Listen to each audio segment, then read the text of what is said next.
Hello, hello, hello. How are you? Very good, mate. What's that? A latte? Latte. Sorry, I get called off for calling it a latte. It's a cappuccino. I even put a little teacup in there. Oh, look at that! Get you fancy. Yeah. I tell you what, it was in my stocking, my Christmas stocking. We always do. Hi, everyone. By the way, we always do Christmas stockings every year. We don't do big presents for us because we're the old-fashioned type where we share our bank accounts. So if I bought her a big expensive present, she'd like, "What are you doing? I've just paid for half of that." So and vice versa.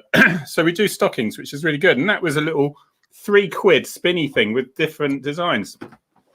There you go. And there will be a stock of these available for everyone next week at £3 each.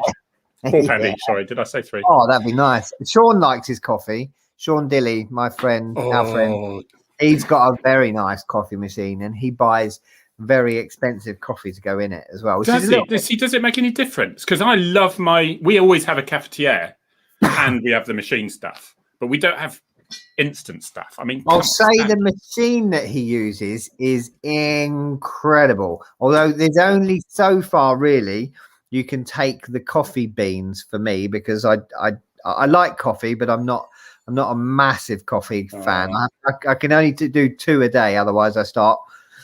No, I do. You'll never guess this, but I do about 8 to 10 a day, probably. Yeah, you wouldn't guess, wouldn't you? No, I mean, well, you probably would because you're so skinny. But that's quite a lot.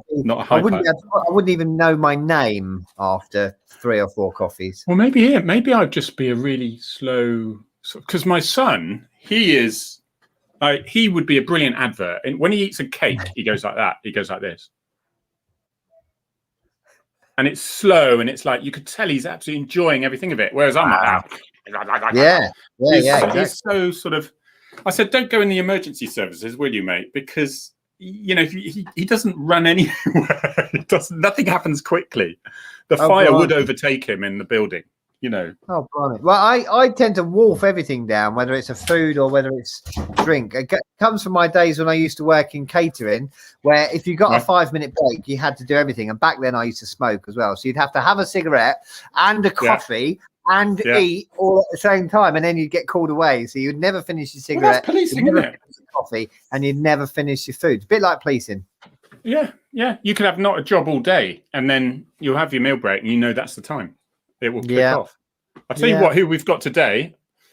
We've got a guy called Sam on today, and he's doing some pretty good stuff. He was in the job for a short. He's listening. Yeah, I know. He's skulking around in the green room, getting drunk and trashing the place. I can see him. And but he wants there to be a national standard for mental welfare care for all police officers and staff. So no matter what force you're in, they'll get a high quality of care. He wants a 360-degree approach to mental health support, which includes prevention, education, maintained resilience, and aftercare. So basically, at the moment, it's a bit of a postcode lottery, and everyone's doing. Some people are doing better than others, but he's got some pretty interesting things about he's managed to get interested, why he's actually doing this in the first place, because he was a police officer once upon a time, and we'll go from there. But we have, just before that, so we could just open the second bottle of champagne we left for him, we've got to mention this gentleman here, haven't we? Duke of Edinburgh. Yeah, that's the big news of the week, really. I don't think anybody could have missed that.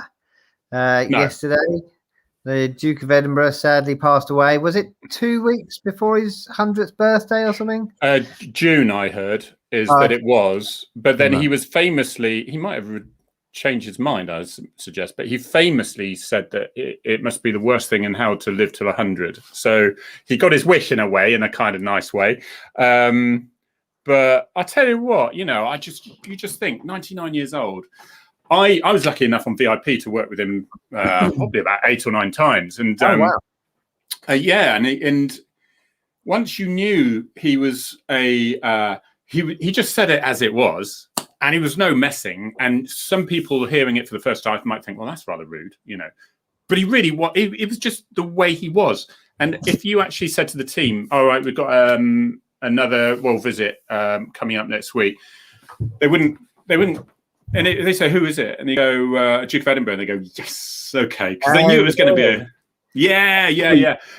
I mean, there's that lovely picture that I think Mike Panett used where he's in full uniform and he's obviously said something quite cheeky to the Queen, and that's it. And she's got the most lovely reaction where he's said something probably quite inappropriate. But again, the relationship that that we're told that they had. I mean, you've got to really feel for the Queen, for the boss today. She must be. It must be very hard for her, but as it is for anybody when you've been together for that long. They've been married for 70 years. I know. Wow. I struggle for 5 minutes without Gemma. I can't do anything without her. So yeah. Oh right, okay. Oh, that was really. Oh, okay. Okay. Well, luckily, Becky and the kids, the 21-year-olds, are all out the house doing different things at the moment. So I can say what I like about them. But no, it's sad. And of course, the Duke of Edinburgh award scheme, which I personally think is worth more to employers than any degree you could get. Well, a lot of degrees, certainly a couple of A levels it's worth, because it shows people can get in. Because I've worked with Duke of Edinburgh award scheme for since I was 20. And I've travelled many a mile with lots of my dogs in Dartmoor and the Lake District doing the silvers and golds. And you see those kids, you see those little meek little kids who were the sort of Billy victims, if you're not caring. Everyone just sort of, or they were invisible. And you got the big guy who was like the alpha male. And then during the day's walks, you would see, and the camping and all that, with all the weathers and all that, you start seeing the alpha male looking over to the young lad who's particularly good at map reading and going, what do we do now? And before you know it, that little kid was becoming the alpha male. They were the ones who got the respect from the others. And and you had to steal the show with that one. That is, where did you find that? And what is its name? So this is Vision. The puppy we've got is called Wanda, and this is Vision. So anybody who's a fan of Marvel characters, there's a show, Wanda Vision. So we've got both of them, Wanda and Vision. So he is a little ginger kitten who is as bold as, she's about the same size as Finn's nose. Yeah. Yet he's as bold as brass and just runs up to him and look, Kitty Woody. So just in case Finn eats him, do you have a spare one that you can just pretend is the same one? We've got a whole box of them just in case. This is it. There we go. Now this would be devastating on podcast if something happened. It would either be the end of our career, Harry, or it would be the start of it. You never know. No, this is it. Kitten might be tiny. I bet if I turn it around now, it won't happen. So, you can't see. So Finn's right there. Finn came up to see him, and he just ran straight up to Finn's nose and booked it. So he's quite a brave little cat. He needs to be fair. There's quite a bit to deal with in the house. Yeah. Oh, bless him. Bless her. I know you must have 1,000 pets now, haven't you? It's short. It must be nearly double figures now, isn't it? 998. So we're nearly there. Yeah. Okay. And slowly, as the children get old enough to leave, you're like, oh, thank goodness, they're out. The kids, and then more animals replace the kids, won't they? Yeah, absolutely. Right. He does like to walk on the laptop, so we could be halfway through this, and I could disappear. Is Jem and the kids good with mice and birds and stuff? Well, we've got a parrot. Mice. We've got mice in the garage, but they're not pets. Not for much longer.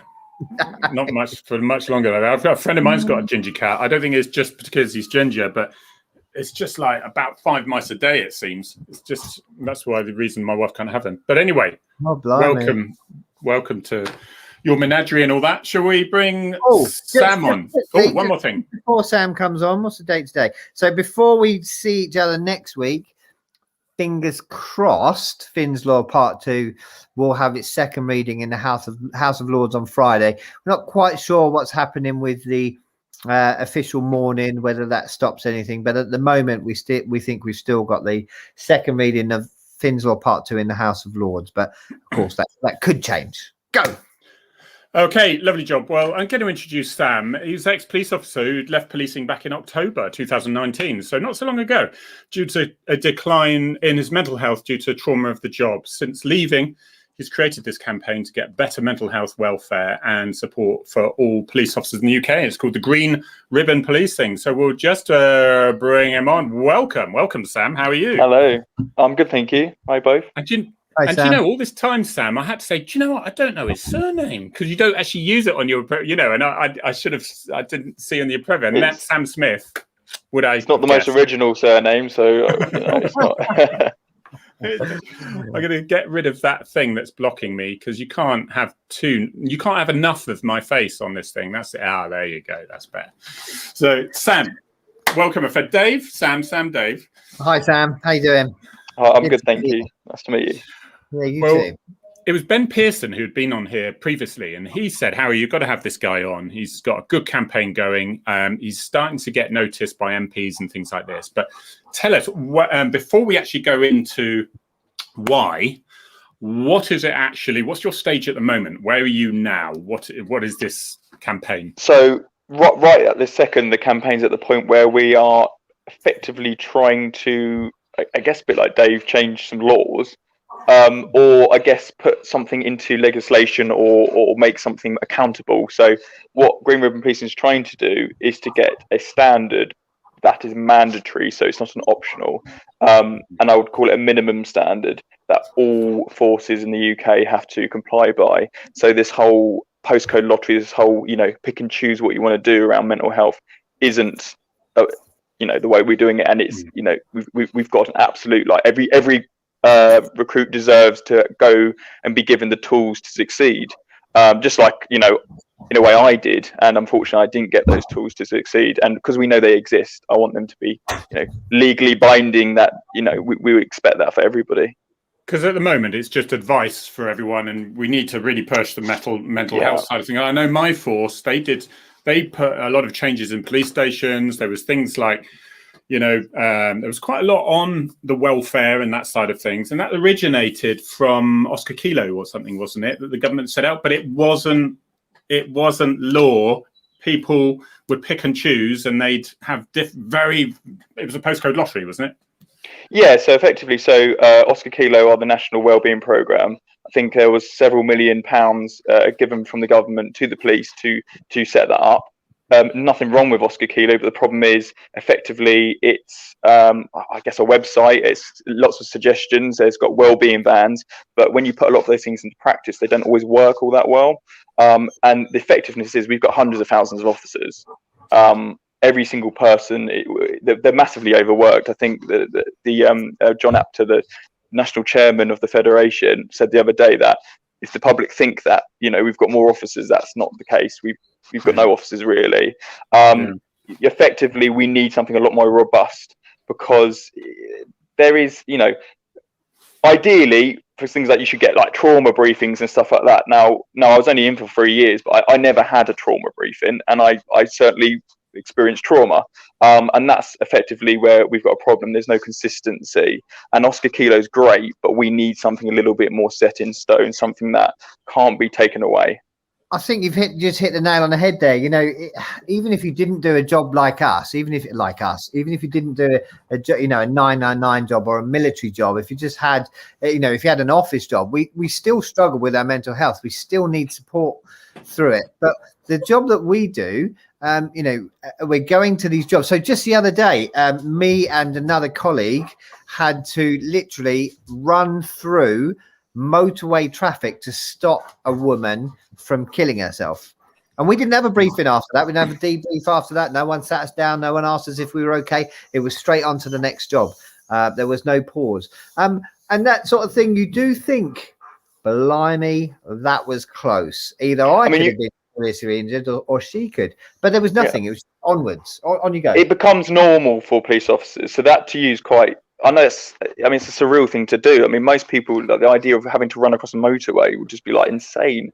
But police officers run on such a high level of adrenaline, and it almost becomes, as I say, the weirdest things become normal, and you eventually start coming home to your partner, because when you really new, everything's exciting, and you don't really know what to tell them anymore, because you think, is that exciting? I don't know.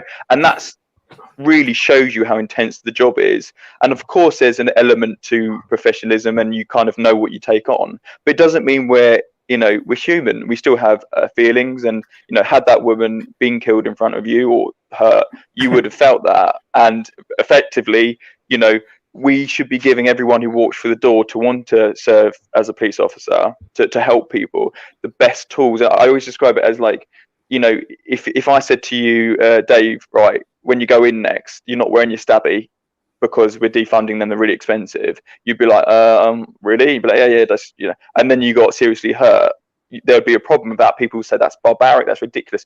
And effectively, but I am still expecting you to go to work with no consistent training on how to actually protect the trauma you may or may not see on that shift. And that's effectively what I'm trying to do, is teach the student officers how to deal with the job they are doing. Because if I work in a supermarket, I can pretty much guarantee, yes, I might experience trauma, of course I could, but way less likely than a police officer would. As a police officer, I am expecting to be walking into some horrific things, and on a regular basis, and it's the overload.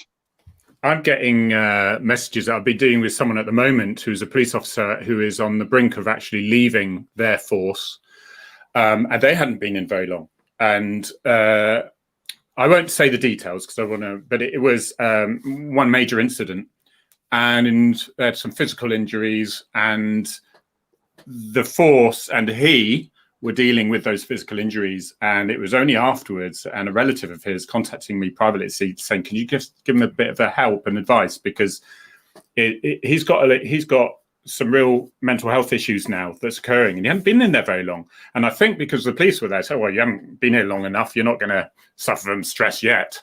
But it was that one incident, and because there was no lead up to it, it was, welcome, you're in the police, bang! And it was a major incident that neither he or the staff around him or the police service was prepared for. And they're just about to lose them, It's funny. I think PTSD and stuff isn't. It's a bit like any illness. It's like there's no sort of right or wrong to when you're going to get it. I've known people who've served in wars and then gone on to join the police, and then gone on for years and then got PTSD. And it's really funny because someone said to me, I was speaking to someone the other day, and they said, because I was only in for 3 years, where if you look at Ben Pearson, he was in for a lot longer before he got PTSD. And he actually said to me, which I thought was a really good point, he said, but effectively you've got soldiers going out to wars, they only need one tour, a couple of months, and they come back with PTSD.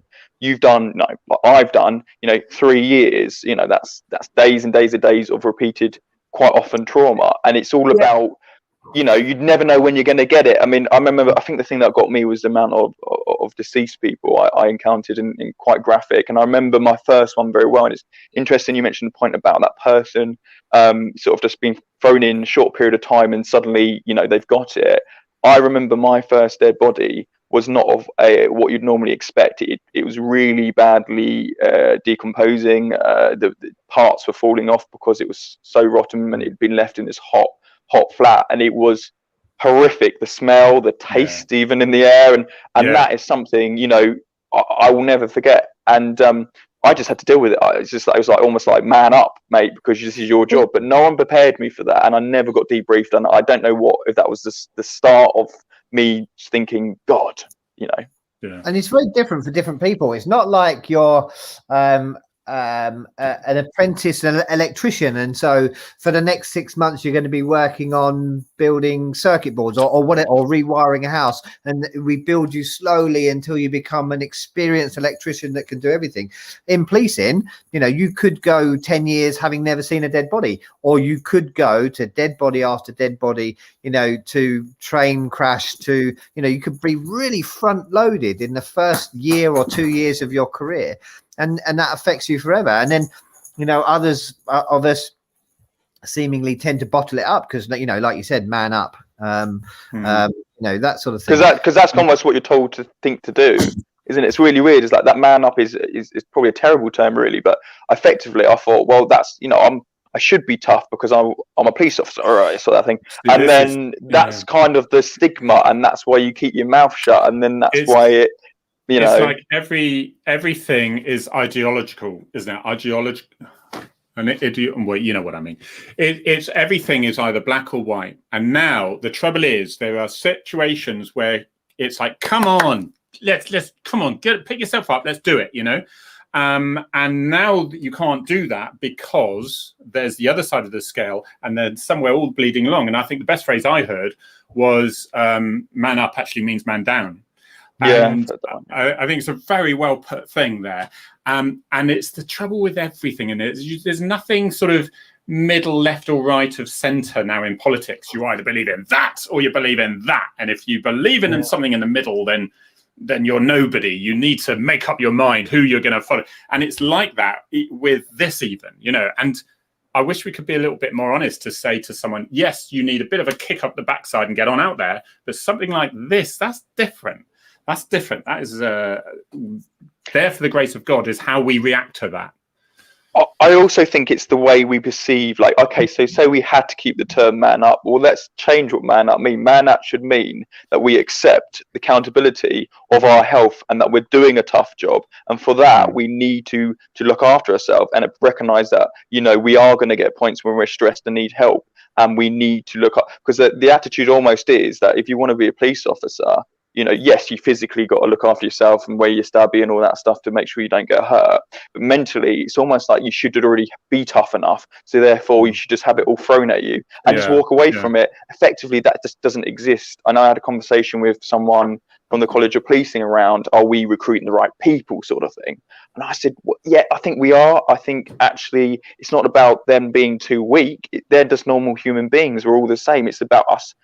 The missing ingredient is we're not giving them the tool to protect themselves. And it doesn't matter how long down the line, some people 30 years, just at the end, some people 20, some like me 3, you could just get hit with PTSD. And that is the nature of the beast. And that is the nature of it. You actually became the sudden death expert, didn't you? The liaison of so well, because no, so I wasn't as such that. No, unofficial one. I mean, not unofficially.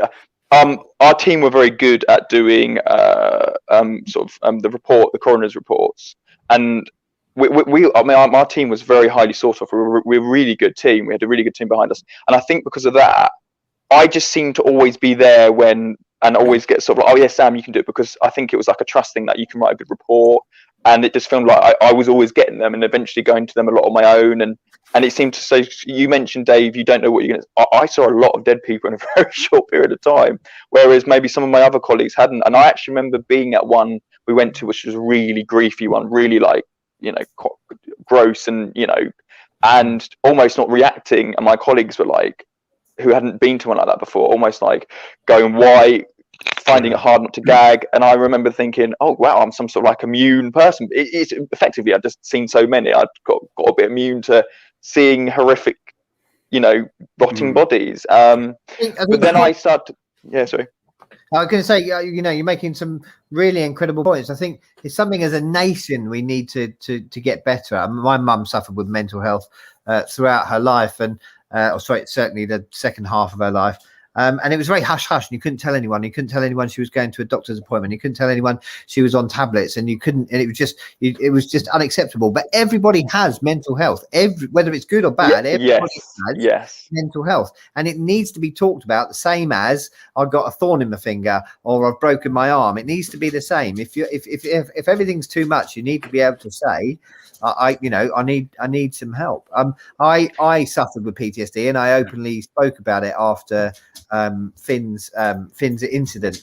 And what I learned was I'd actually been suffering with it for years, but what I did was I was stacking things on top of each other. And that's what we all do. And I work with a lot of people, and I said this, and I don't think the bosses like me very much, but I said this after my incident. I recognized that I was doing that, and I was waiting for the straw to break my back. And I work with a lot of people who are just waiting for that straw to break the camel's back. And you don't know what that straw is going to be, because you've stacked all these things. That straw could be your sergeant telling you haven't investigated a crime. It could be the horrific accident you go to. It could be the teddy bear at the bad accident that your child has got. There's a whole number of things. You just got no idea. It can almost be nothing as well. It can almost be, sorry. Yeah. Go on, I'll let you speak. I was going to say flip-flops that do it for. I'll let you speak after me. No, no, it's flip-flops that do it for me. Is because that was a fatal road traffic collision, and it was so alien to the scene. It shouldn't be there, and they were in the footwell of a deceased girl, and that's what it did to me. Sam, go ahead. Yeah, so I was going to say it can be almost the smallest thing. So I actually finished my career in a different force because I did that thing when I was trying to run away, thinking it will be better. So I went to a force in the Channel Islands, Guernsey Police, and I felt that because it was completely different. It's like not much happens there really is kind of the idea. But effectively, because if you've got a health problem, where you're not well, it will just follow you over the channel effectively. And I remember at first when I was doing my training in Guernsey, I was fine. I really enjoyed it. I was feeling good. It was lovely and sunny. It's a beautiful island.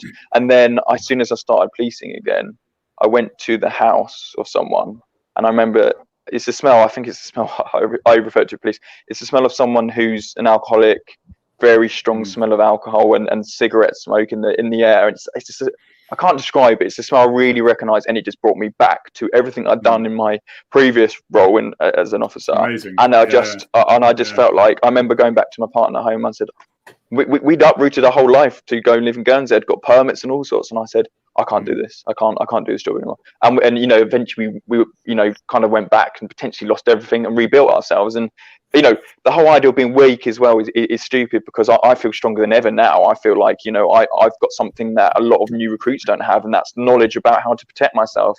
Okay, yes, I don't know. Maybe there is things still in my life I am affected by now because of what I experienced, but I've learned about it now, and that's what I want to give to every recruit. You know, not optional. Every single person. See, 30 years ago, because you might think 30 years ago it was, come on, lad, get on with it. No, there was C-section in Devon and Cornwall. Where are they? Oh, there's a picture of here. C-section. It was absolutely brilliant. It was like a section like you just described there. But there were your dad figures. There were quite a few. It was about half and half, youngster and those who'd been in 20, 25, 30 years. And I'm sure I was 21-year-old little spotty kid trying to be a police officer, fooling everyone, you know, trying to. And I, no doubt at all, it was like a little family. And I'm worried now with the lack of experience out there. It's just, you know, cops who've just been 1 or 2 years looking around, seeing just cops who've been 3 or 4 years. Do you know what I mean? And where's that sort of, I don't know, Dave, what you think about that. Do you think it makes a difference? Well, I was going to ask Sam a question, actually, because something that we talk about quite a lot in here. The whole point of this, Sam, was it was supposed to be two blokes effectively down the pub having a chat, and now and then we have a guest on, and it should be quite friendly. And we've always said, and it'd be interesting to hear what your thoughts are on this, that we think we lost out when some of the canteens went, that canteen culture, that after work pint down the pub, and we know why they've gone away from that sort of thing. But actually, is that culture positive for dealing with this, or is it actually negative and we should be doing something different? What are your thoughts on that? I think what it is it's funny because I remember I did a piece for a magazine, I think Policing Insight, and someone challenged what I said, as in back in the day, and this is way back in the day, we never had PTSD. And I said, you did, you just didn't talk about it, and that's the problem. So the idea is, I think back in those days, people coped because they kept it in, but you still had a lot of people very ill and very sick, and you probably had people who went to their deathbed very, very sick with very lot of trauma. That's not good. I think it's a lot better we talk. I think the only problem is associating with alcohol is also used as a negative coping mechanism. So I think that's why it's a bit iffy. But I do believe there is nowhere near enough culture of, you know, rest and peace within the job. I think you always feel like you're working. And in those moments, I remember the moments where we used to go to BP on a night shift because they do like slightly cheaper coffee or something. And we'd be there for like a second. It's like it just went calm for a second, and you're just talking to your mates in your team, and they were like bliss.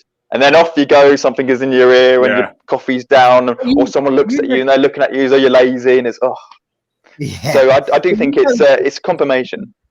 It's really important to have, you just said it, those moments of silence, because hopefully, I mean, they're never long enough, but it just allows your brain to start to process stuff and unpick it, rather than stacking, and then nothing gets sorted.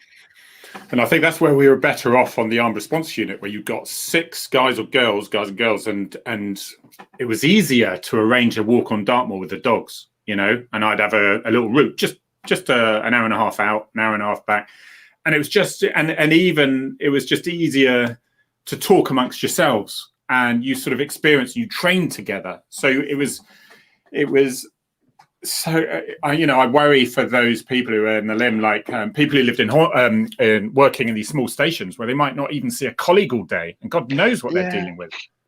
Because you got single crews as well, and I do that. Obviously, I was only in when I was in. I can't say what it used to be like, but the sense that our team was really close. But after I left, so I only left a couple of years, I don't think my team even exists anymore. People move on that quickly. So your sense of family breaks. And I knew other teams within our same station were not as close as ours. We were just very lucky that we were really close. Other teams you looked at and you thought, I would not want to be in that team. They all seem to hate each other. They don't have that bond of having, it's almost like the bell goes and they're all off. We used to stay last man standard. All of us would, if a job came in, I would do I would start bagging stuff for the store, the evidence room. Someone else would do the statements. We always did that, and that's why we were so close. So I had that feeling, and I don't think I'll ever get that again in a job, which is I'm sad about. But I do believe now the culture change of basically like a 3-year, 4-year turnover, where we get them in young, do 3 years, and just replace them. That it almost seems like that what they want, because you're right. I think the Mets got very young officers at the moment. I think there's 2 reasons for that, Sam, and I might be completely wrong, and I'm sure I'll get shot down in flames by someone.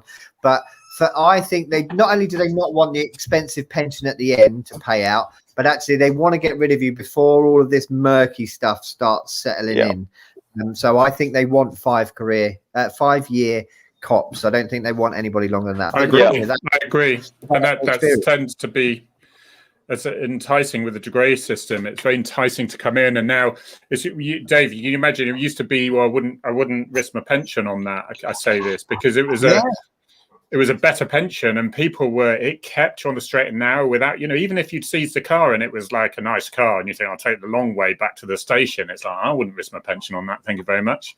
If people are coming in for a 5-year period and that's your average time, it's going to be a little bit more like whatever, if you haven't got that sort of constant tap on the shoulder saying, are you sure you should be doing this? This completely.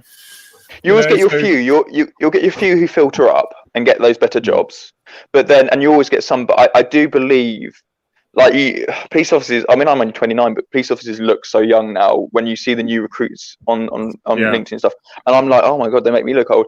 And I worry because the people who are going to lose out really, if you lose the experience, is the public, because totally. I thought I was a good cop, and I'm going to say I was very, very victim focused. I probably wasn't very good for, all the high exciting stuff. Probably not half the stuff you guys were good at, but I was I would sit down there for hours with, I was an initial contact officer. So I did a lot of stuff with rape victims, and I loved that. It was horrible, but I loved, giving back and helping people. And I got that sense. It's a little bit, it was me anyway, but I guess I call my mentor or my friend who was a lot older than me and had been in for several years, who really took me under his wing. He was the person who, I guess, he really guided me to be that sort of police officer and that attention to detail. And you don't get that with experience. He kind of made me go, he knew I was young, but he was like, I'm going to make sure Sam is a good old school copper with good values and stuff, because he saw a lot of young people running around just wanting the action. And it's not all about that. A lot of the job is slow. It is sitting down, paperwork, and, it's not all excitement like the TV makes out. It's a lot to take on after just 3 years to be first contact. For that sort of thing, it just shows you had that humanity. I was very much like that. I was, I called myself a soppy git, basically, is because people say, what's the best thing about the police? Was it the guns, the driving? No, it was sitting next to the little old lady and making her feel good again. That was the best bit. And I heard someone call it, I forget who it was. It was brilliant. It was like, it's being selfless sort of thing is quite selfish, because you get good feelings from helping people. To get even if it was a rubbish a road accident, there was no injuries or anything, but they were distraught. There'd be the biggest reaction, and you just calm them down, and you can still go on your holiday next week. It doesn't wreck everything. In fact, I think you really should go on holiday now. The insurance will sort it out, and you can see them going, oh, you know, it isn't the end of the world. Thank you. Yeah. You know, and that was really rewarding. And the guns were good, and the driving fast was good as well. It is. It's funny though, because I think a lot of the exciting stuff wears thin quite quickly. I don't know what it is for you, but when I did, because we got like public order, we used to go to I think it was Watford Town Centre to do our public order, and you'd all get sort of shifted to go there. And at first, when you're first in, you go, oh yeah, I'll do public order. But eventually, when you get called to do it, it's like, it's just cold. It's just cold. You want to go home. You look at all the people having fun, and you're freezing. And you're just like, oh, throw the petrol bomb at me. Throw the petrol bomb. Yeah, and you see some lads getting a bit leery, and you think, just don't get leery. You just think, oh god. And that's how I got with it. It was a chore rather than that. I'd rather be sitting, making, as you say, having a chat with someone who's just been burgled, a little old lady who wants to make you a cup of tea, and just having a nice sort of, you know, that liaison, that thing. And I think we will lose that if we lose too much experience, because, and I'm not criticizing any people, but I think that's something you learn in life. You don't get that straight out of uni. I am worried that I'm worried because they haven't got the resilience in the police now. And there was a particular time where we were just apologizing for being late for 999 calls, you know, and some of them would be 25, 30 minutes, outrageous, you know, and that spread onto the ambulance service, where I was literally an elderly lady with chest pains, 4 hours. I put her in my car in the end, you know, and I'll take the rap. I don't care.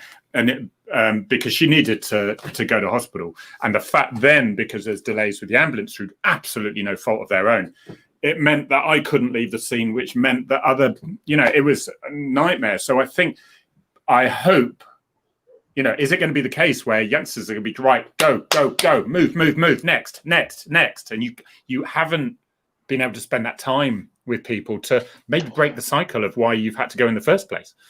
It's the quality as well. I think I unfortunately was a victim of crime not that long ago when I moved in my area, and it was just a road. Someone being an idiot on a road rage and getting out their car, and they spat on my car. I won't go into it. It was just some person being angry, and it was looked into. And I remember it was a very young officer I got. He was a really nice bloke, and he just did everything wrong without wanting to. He's just like, it went smelly. It was months before I got contacted about it. I kept on chasing up, and eventually he went out of the evidential window. And in the end, I just thought, and I remember he thought it was a different sort of, like, he didn't realize it was a summary offence, and he thought he had longer than he did. And in the end, it's like, I had to educate. And I thought, this is ridiculous. Like, how's he not know this? How's he got to this point? It's like, I worry about, you've got to learn the basics before you want to do it. It's so many young officers want to go in now, and they want to be firearms or dogs before they even want to just be a police officer. You've just got to learn the job before you start specialising. And I think maybe that makes me sound a bit old before my time, but that's kind of the values I got taught by the person I looked up to. So, Dave, you know, how many times have people asked you? How many times, Dave? I don't even know. I do answer them when they say, how long do you have to be, like, do you have to actually be a police officer before you can be a dog handler? And I say, if you don't want to be a police officer, first and foremost, don't bother with the rest, because you're not a security guard with a dog. You're not a security guard with a gun. You have to deal with a lot of policing in the meantime, you know. Yeah, but again, sometimes we end up doing, and you know, it's lovely to be able to sit with that person and go through it and help them find their insurance details, because, you know, it's the worst thing that's ever, and it is the worst thing that's ever happened in their life, and you're there to support them. But then, you know, is that our job? Yes, of course it is, but sometimes we end up doing the jobs of other people, and it's because they haven't got the time either. You know, the health service and that sort of thing, and we end up finding ourselves in this vicious circle. And with the numbers as they are and the crime as it is, there is less time for everything. I think it's just society needs to, you know, face up to the fact that cops can't do what we hope they would do, and get yourself a little ginger kitten. Well, I'll tell you, the only answer is to bloody get some, put a couple of the HTS whatever billion into policing, just one of the 109 billion, right? You know, I'm not, you know, whether it's got, I don't know the details, if it's good or bad, but, you know, as long as you get there 20 minutes early. But no, just one of those billion into the police. Can you imagine what the transformation? That'd be amazing. These investments with people training. You got to decide what you want. What do you want from your police? What do you want from your police service? But see, policing's not going to get easier. It's always going to be a hard job. It's going to be harder and harder and harder. There's more crimes. We've now got all these digital crimes. Malicious communications online, Facebook things. That's always going to be harder. It's not going to be. It's never ever going to be an easy job. But what we can do is at least give the officers a chance to succeed with it. I should still be there policing. I'm 29. I had a whole career ahead of me, but I got to the point where I just couldn't do it because I wasn't given something at the beginning, and that's effectively what we have. A fifth estimated of police officers currently serving with PTSD, and that scares me, not just for them but for the public as well, because it's a serious illness. Anyone can look it up. You lose control, it's dangerous. And I just think, do you know what, so many don't even realize they've got it. It's almost like, is it the best kept secret? I don't know, but it's all very, very current at the moment about police officers, and there's been a few things about obviously Met stuff. I won't go into detail about all that, but we've got to have more consistency and accountability. We need to know, for example, how many officers are dying in forces from things like this. So if you look to the States, for example, the differences, and I know this is a bit different because I know Harry would have had one, but I didn't have a gun. I don't think you do, Dave. We don't, as general, have guns in the UK. So in that moment when you're desperate and you just want it all to end, we can't just instantly take it, and that's what they're finding in other countries, and it almost makes the UK look like we've got less of a problem. No, it's just that you can't see our problem as much because we can't instantly take our life away in that moment. And if you gave us all guns, you probably see the suicide rate go up because it's effectively a very quick way to end the pain that a lot of people are going through. It's an instant thing, isn't it, Sam? I think there was a psychologist on here earlier who said, so I'm like, oh God, it's like having an adult in the room, careful. But so that's quite useful. But the things I learned with suicide, and people say, oh, how selfish. No, it's not. They're walking past a multi and they go, do you know what? Multi-story, and they go, I can end it now.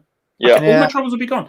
And it's instant. And they've just booked a holiday, and it is that instant. And I agree with you, Sam.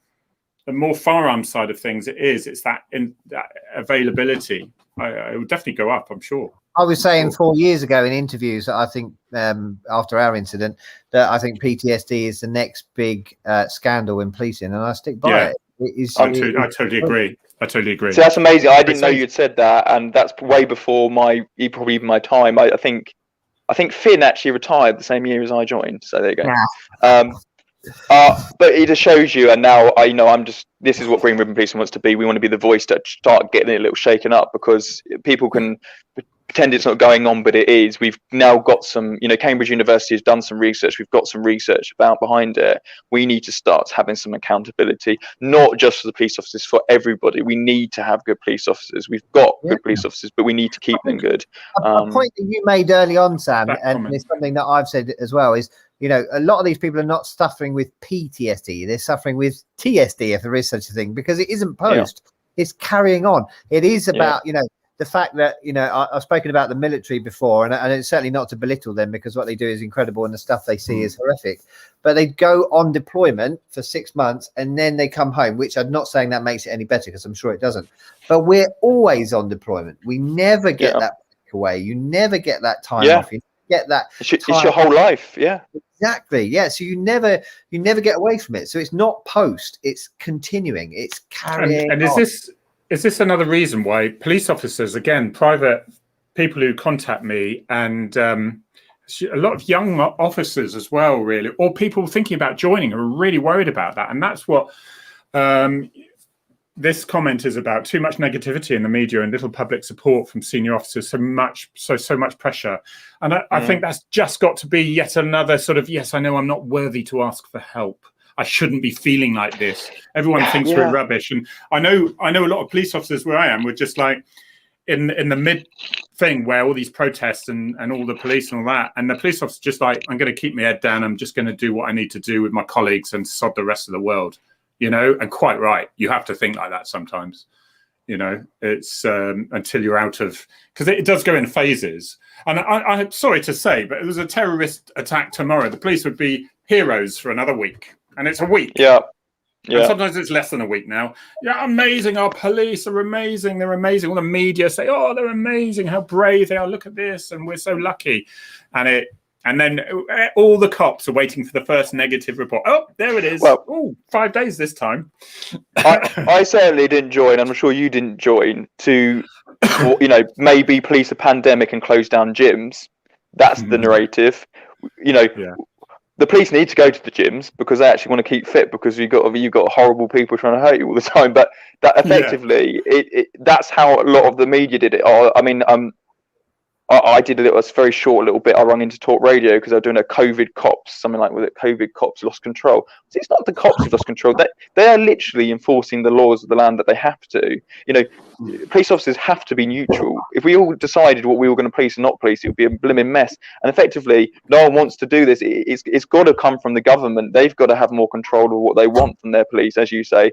And part of that is, you've got to remember they're human beings. We've got young men and women, obviously older ones too, but young men and women come through these doors who've and then suddenly they've been abused like they're like public enemy number one. I was thinking, how's that good for these people that they've joined to help? Yeah. They've been so excited and wanting to help people, and you do get those pockets. And I think that's why we all agreed probably we enjoy those moments where someone says you've really helped them, made them feel good, because they are far and few between these days. I think the police are almost seen like the enemy, but they're actually meant to be the people there to keep everyone safe and sacrifice actually their health. Can I just butt in? Sorry to interrupt. Can I just butt in and ask for a quick survey, either a Y for yes or an N for no, whether your screen keeps freezing or not? There's a few people where it keeps freezing. If you're having regular freezing, can you just put yes? And then I'll have a quick thing because I'm trying to sort it out with Virgin. I can hear you both. Now and then it does a little half a second freeze, but it's fine. So a point that you made at the beginning again, Sam, was talking about suicide, and I think this is really important as well. I did a post, it must have been a couple of years ago now, where an officer, the force had put out a statement to say an officer had died, and then it later transpired that he had committed suicide, which is dreadful. And I did a post and said, it's dreadful, long-serving officer, high standard, great family man, blah, blah, blah, blah, committed suicide. And the messages I got from people saying, take that down, that's just, you can't put that, blah, blah, blah, blah. And I think that's wrong. I think we should be saying she has committed suicide, whatever it is. And then we should get to the crux of finding out why. It shouldn't be shameful. It fuels the stigma. But it's not shameful that person has felt that they couldn't go on with their life. We need to find out why. It's not at all. It's physically, like when you were physically injured and Finn was physically injured, people didn't say you should be ashamed of that. And it's the same thing. A mental injury is just that. It's the same thing. And you said you got PTSD from that, and it doesn't surprise me at all. And that's the stigma that's almost, but I do feel like the stigma is being fueled within the police, and that's another reason why I want a standard, because if everybody has to go through the same and there's a level of this is something we have to do, then you can not take it seriously, then you can leave the job. If I was in basic training and I was pissing around my cuffs and not learning how to cuff someone properly, they'll say, well, you're not going to be a police officer, because if you do that wrong and on the street, you're done for. It's a use of force. You've got to take it seriously. Just the same as your mental health is, because what is the point if I am mentally unstable, mentally ill, I'm out there, something triggers me and I lose it with a I nearly said a customer, a member of the public, and hurt them. It happens. Misconduct's happen. It does. That's it. Everything's going to happen to me. And I actually think there's a massive link between misconduct and mental health and wellness. And I think we deserve it to the people that we serve to look after our mental well-being. If I wanted to do a job where I wanted, I didn't want things to mentally hurt me, I would probably take maybe an office job or something a bit less aggressive and violent, But we know what we sign up for. But at least, my point is, stab-proof vests exist. That's why we give them out. Psychology and training and well-being things, they all exist.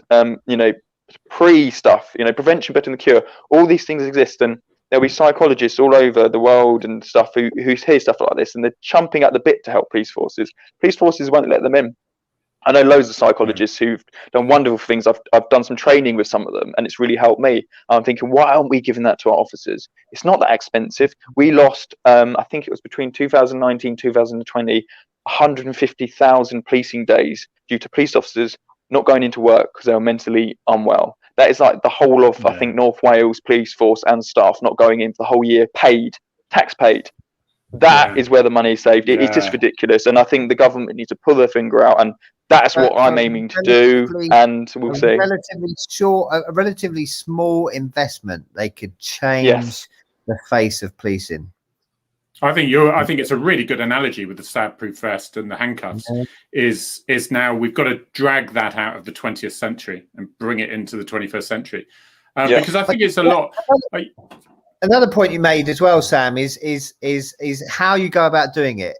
Yes, we've highlighted it, and hopefully all of us will continue to highlight it. But now it's not a case of having to go at them and telling them how crap they are. It's a case of saying, right, you know, like you've done with your MP, you know, what can we do to get this in the house? How can we support this through? How can we make a change? And as we've seen with the protests in London, it isn't about shouting and setting fire to stuff. It's about sitting down and having dialogue. You've spoken to the College of Policing and stuff like that. So I'm hoping to.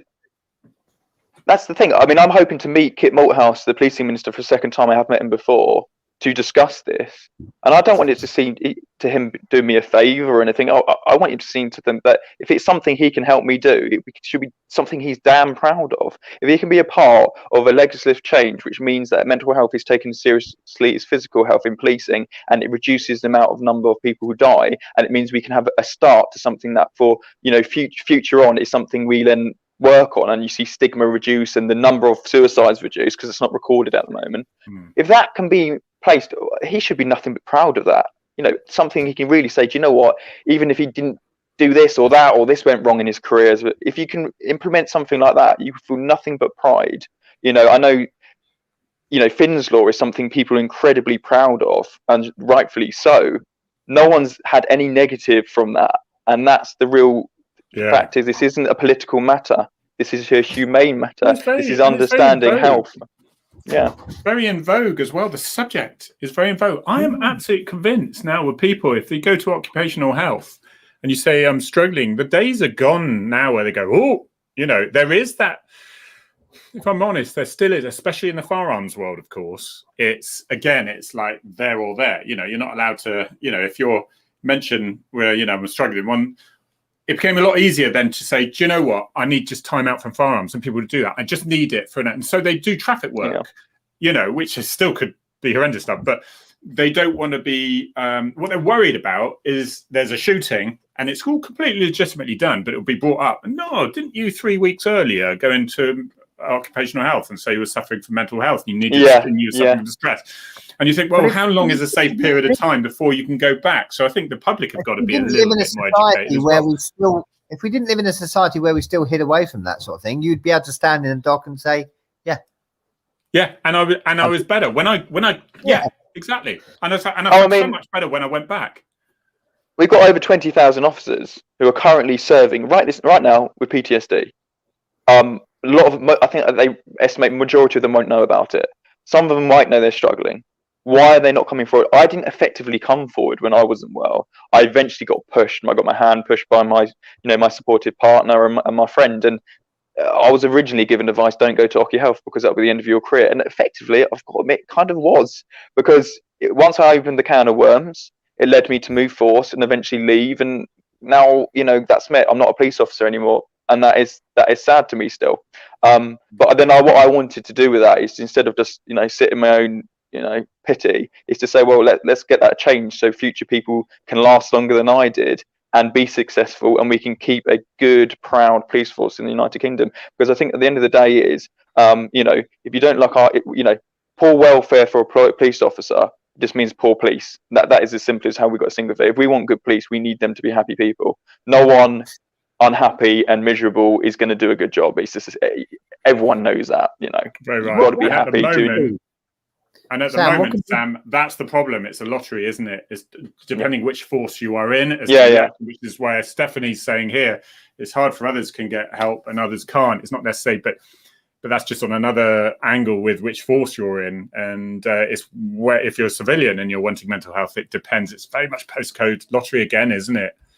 Yeah. And of course, this goes for firefighters as well. The serious injuries and fatals that I attended, and the firefighters were having to get very close and personal. It's them as well. You know, we take the mick out of them watching MTV, and we need to update that joke now. MTV has moved on from there, isn't it? What can you do, Sam, to help you and Ben with your calls to, to improve? Good question. So my campaign's been I've got a lot of. I mean, I'm fortunately been very well supported by my local MP.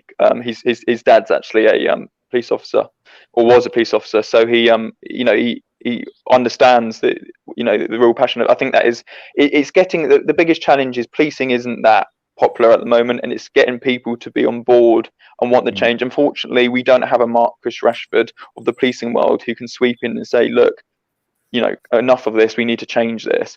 I always say I'm the wrong Sam Smith for that point of view, and it's getting I guess the public to understand, why I'm trying to do this, and it's not just for my selfish policing purposes and my old colleagues. This is for everybody. This is for, I joined the police to help people, and I now want to help the police to help people, and realize that actually everyone's having trouble with mental health, not just police. The reason why obviously I'm doing it for police is because I was a police officer, and it's specifically a occupational hazard for them. But this is not just in policing, this is also paramedics, firefighters. If we can get the police to be on board with it, crikey, the rest can follow. I don't even mind then if other countries want to follow the lead and say, yeah, we need more of this consistent, and this basically the importance of mental health to be really prioritized and seeing how important it is to everything. If people seem to think that if you're fit and strong and you're walking, well, you're no good if you're empty up there with just pain, because what you'll do with that physically fit body could be incredibly dangerous. I guess it's just about spreading the word, and I'm trying to get a bit of, I guess, publicity with it. I've got a nice little following, but as I say, because you're more on LinkedIn, aren't you? I started on LinkedIn, yeah. And you've got quite a few followers on there now, I believe, yeah? Yeah, I've got close to 1,000 followers on my Green Ribbon page. I've got more people on my personal LinkedIn, but a lot of them follow what I do. And then I've got, effectively, I'll tell you why. It's not always been about followers, because originally it was kind of just me, an angry little man, trying to go into Parliament and say, right, change this. And I was naive to think my arguments would be so strong, let's just do it. Yeah.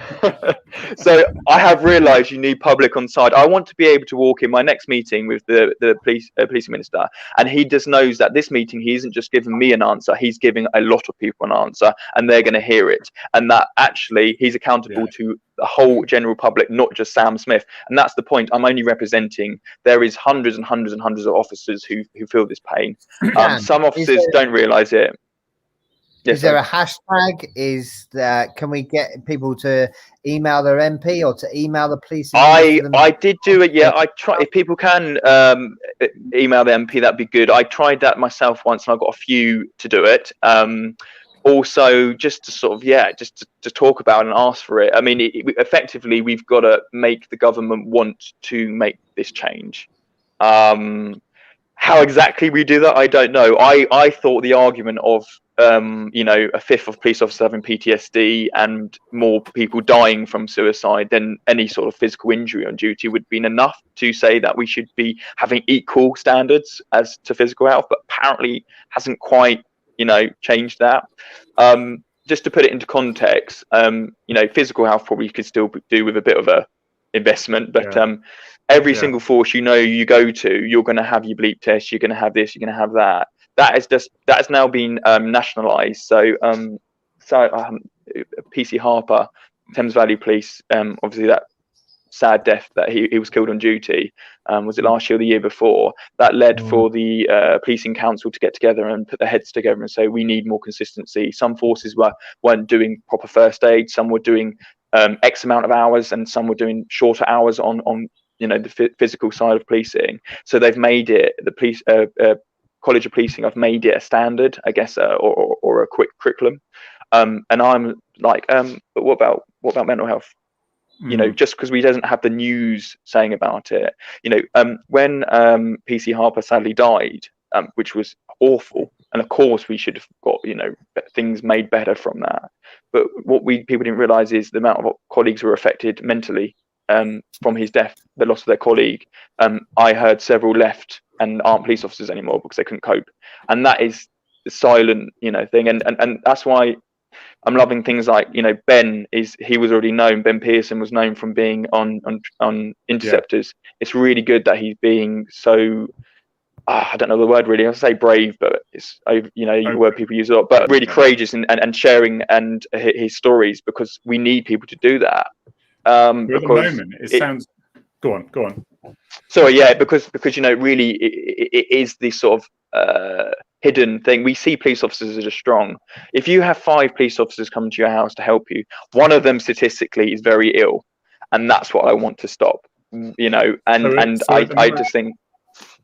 At the moment, it sounds like you're at the stage where you've got a little bit of assistance from your MP, and you've spoken to Kit Malthouse, who's the policing minister, and so that you're wanting to hopefully get some momentum with them. Pressure, and pressure. A bit of pressure, and when you're at the point where you then need other people to then start getting hold of theirs, MPs, I think Dave was very good at this, is that hopefully we can then help you with that and start pushing that about.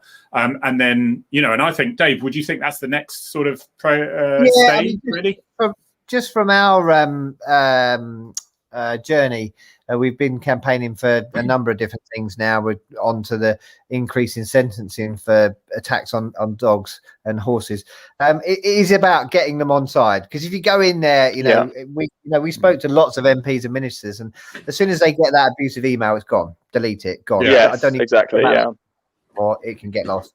So it is about that polite engagement, and it's about it's the Finn's 4 Ps, we call it. So I always forget one: being positive, persistent. That's a big thing with MPs, being persistent, being persuasive, and what's the last one? You're not going to go away. Yeah, you've got to have a persuasive argument, and it doesn't need to be. People don't need to send reams and reams and reams of evidence and emails.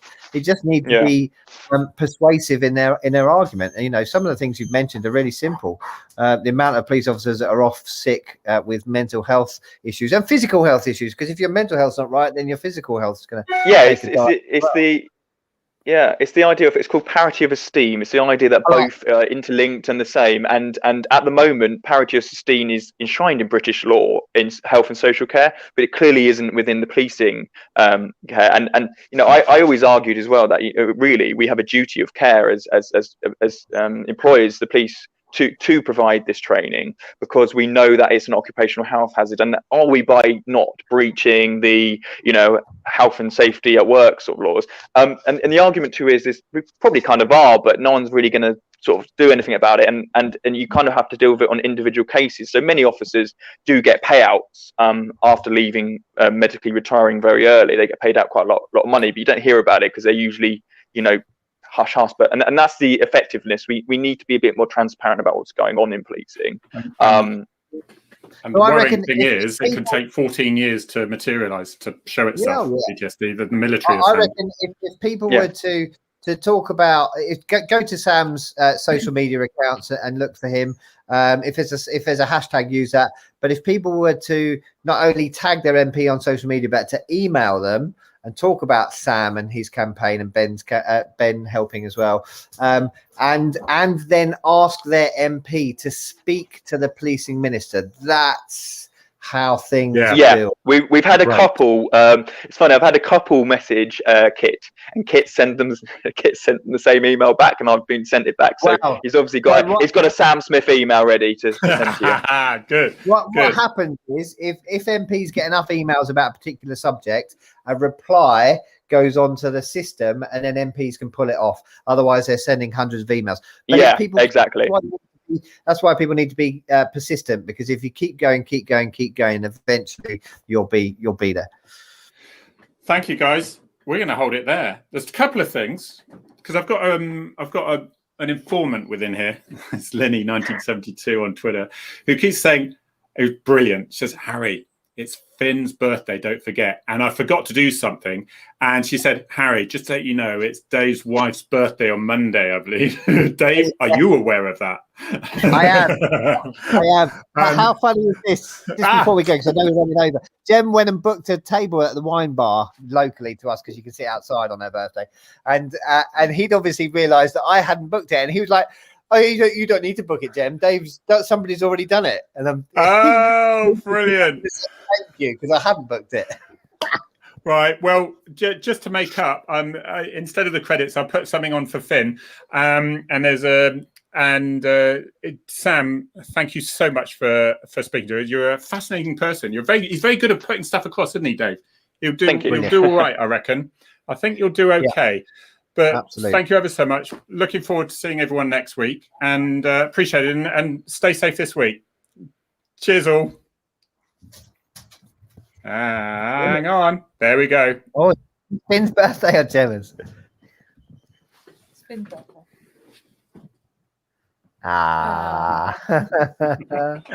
There he is. Look at him. He's so cute.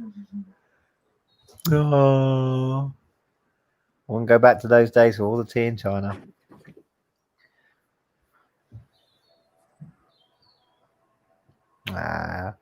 You're a legend, Finn. Oh. Oh, we've been on some journeys. That's when he nearly bit Simon Cowell in the face.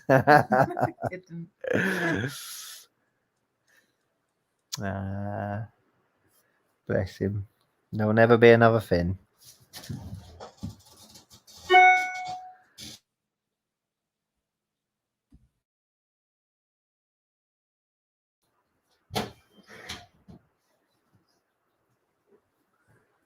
Bless him.